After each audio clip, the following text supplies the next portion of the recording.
Hey, what's going on YouTube? Happy Friday, TGIF everybody. So I got one piece in the mail today, but I'm super excited. And I hope this looks as good as it looked when I purchased it. This is one of those things you buy, like you don't even think you, like, you got to like see it, and then as soon as you see it, you want to buy it. So like, do you guys do that sometimes? Like when you go to coin shows and stuff and you like didn't even know something existed, and then you see it and then you want to buy it. By the way, the seller is really cool. Wow.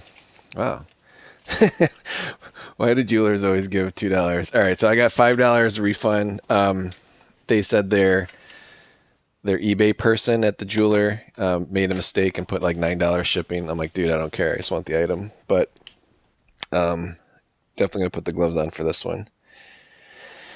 So I saw this online. I don't know why I was looking at it. Oh, I did like a search for like silver bars. So like every now and then I'll like just do a search for 1 ounce silver, and one of these popped up. And I don't buy bars. Like if I do, it's like from SD Bullion or something. I don't buy like art bars. So this one's a little different though. So first of all, let's make sure it's not magnetic. It is not.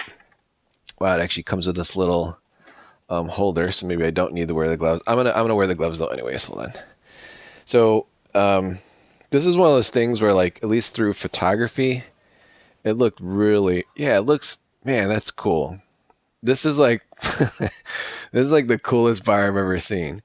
So, and it's got like history behind it too. So it's not just like one of those like, oh, here's a bar and some like mint that doesn't exist anymore made it, blah blah blah. Like this was created for the ANA Coin Convention, 83rd Coin Convention, Miami Beach, Florida. And like, look at how they design it. So there's let me zoom in here. So there's a Franklin, there's a V nickel, there's a Buffalo nickel. I have no idea. It looks like a regular dime. In between it, there's a Kennedy. I don't know. What do you guys? I don't want to poke it with my finger, but what do you guys think this coin is right here? Kind of looks like a ninja. It's probably an Indian head. Hold on. Let me get the loop out. Let me get the loop out. Oh, we'll do that later. Let's go through the rest of the coins. So again, here we have the back of a Franklin half. We have a V nickel. We have a Buffalo nickel. We have Kennedy.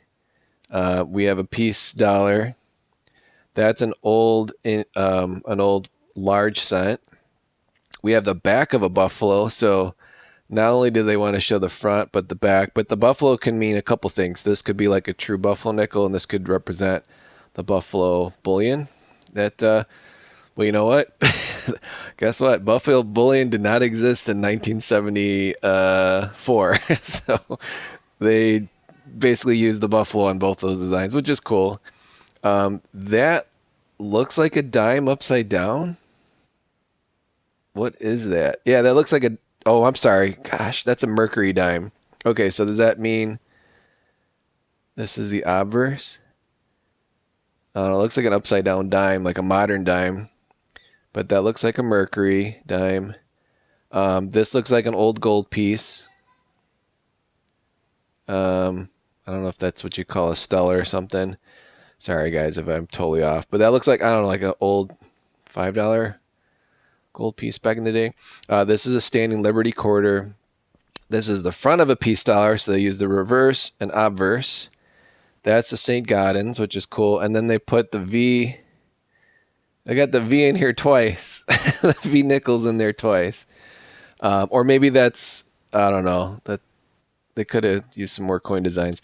But I just thought this was the coolest bar I've ever seen. There was another seller on eBay selling like, a really like messed up tarnished one. And that one sold for like $45 or like, I wanted to grab that one, but it like, then I was like, I want the nicer one. So I put a bid on the one for 45. I didn't get it. It wasn't an auction. I just put like a, hey, what's your best offer? And then like he literally sold it to someone else for like a penny more. I'm like, son of a. So that made me mad. So then I'm like, all right, well, this is the next nicest one that was on eBay. And this one's local. So this came from a jeweler in Olympia Fields. I'm sorry, not a jeweler, a pawn shop. Someone actually brought this into the pawn shop. So what makes this cool is that it definitely hasn't been cleaned. It's got original patina on it. But whoever, so like obviously someone got this as an inheritance, right? Or they found it at an estate sale and nobody cared about it anymore, but it was maybe a Madison Mint. But whoever like originally owned this, they took care of their stuff. Like I would like to see the other silver in this collection because this definitely is not clean. This is not dipped. It has a really cool luster. I love the flamingos. I love the Florida fauna there. The little ANA on there, and I looked, so like this like triggered me, right? So then I like started looking at other ANA stuff, and there's metals, like there's like whole thing of people that collect this stuff, and I'm thinking to myself like, man, in 1974, like this was probably like $2, which was probably a lot of money back then, right? $2 probably got you a full meal at the dinner table, but still, it's just like, someone actually liked this. They obviously cared about coins. They cared about it enough to keep it in very nice condition. I'm pretty sure this is not the original bar holder. This might just be a generic bar holder. Maybe it is the original. I don't know. I'm kind of suspect because like usually when I see this stuff, at least like when I was a kid and I got a silver bar, it was a James Madley and it had the PVC holder over it. The PVC holder was like all brown and then the bar inside was like all discolored and whatnot. But again, that was me keeping it in my room. So someone obviously, whoever they had or whoever was collecting this, had like the proper storing techniques and put the correct, in an environment where it didn't get too hot, didn't get too cold, wasn't exposed to moisture, dampness, things like that. So I don't know. What do you guys think? Like, I love this design.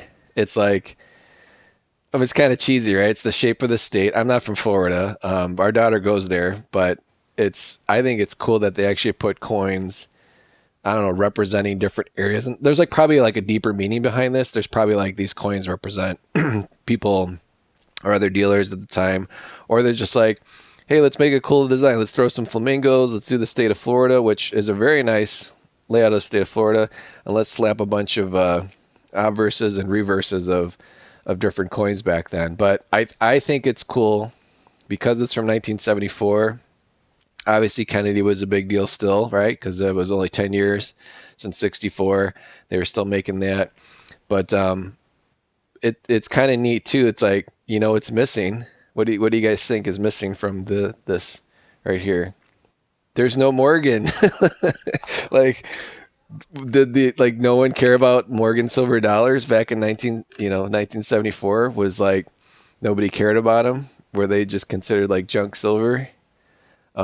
Pretty interesting. Again, the mindset behind it. But let me get my loop out and let's try and figure out what this coin is on here.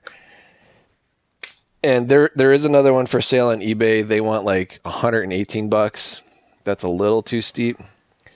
My loop needs a loop. Hold on. Yeah, that looks like the Mercury. Yep, that's the Mercury reverse. So not as nice as that one. But man, like that's so tiny.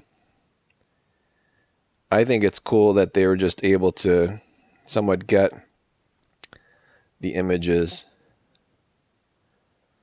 of these coins. So yeah, that's a Mercury. So again, we got Franklin, Buffalo, a Mercury, V nickel, Kennedy, reverse of a piece, large cent, back of a Buffalo, nickel, another Mercury reverse, Standing Liberty quarter, looks like an old gold piece, obverse of a peace dollar, St. Gaudens, and then the V nickel again. And then there's the 1891. You know where the first one was? in Chicago. So I think that's cool. So anyways, I appreciate you guys watching. Please subscribe. I'm trying to get to 1,000 subscribers, and then early next year I'm gonna start doing auctions on YouTube. Just again, I think I've done a pretty decent job finding cool stuff, unique things, and I think it'd be nice to also share that through the world of YouTube. So again, please like, share, subscribe, and I'll see you on the next one. Bye. Bye bye.